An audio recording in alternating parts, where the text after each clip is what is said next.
No Kids, c'est un roman sous forme théâtrale ou une pièce de théâtre sous forme romanesque.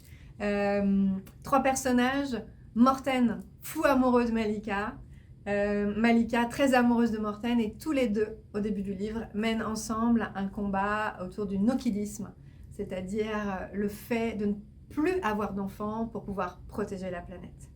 Morten, son meilleur ami s'appelle Kilian. Kilian, c'est le solitaire, celui qu'on voit marcher dans la cour de l'école, qui nous impressionne un peu et qu'on a envie de connaître aussi. C'est un artiste, il est marionnettiste. Il vient de perdre son père et il a aussi découvert depuis ses années collège son asexualité qui le place dans un rapport particulier aux autres et surtout à sa famille. C'est le point de départ de No Kids. C'est un livre qui confronte ces trois adolescents à trois formes d'absolu. Donc il y a cet absolu de l'engagement de Malika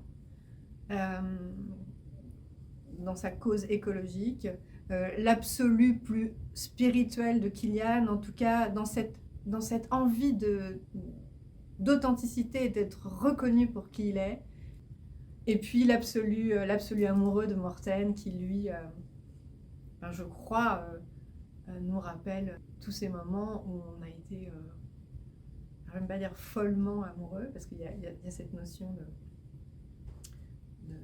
folie, mais en tout cas il est complètement engagé dans son amour, et lui est aussi très remué par cette séparation avec Malika. C'est aussi un livre qui fait exister les figures tutélaires, d'où on vient. Ces figures tutélaires traversent tout ce livre et inspirent à leur manière les trois adolescents. Et voilà, j'avais aussi envie d'un livre où l'héritage soit quelque chose de positif, de vivant, d'engageant.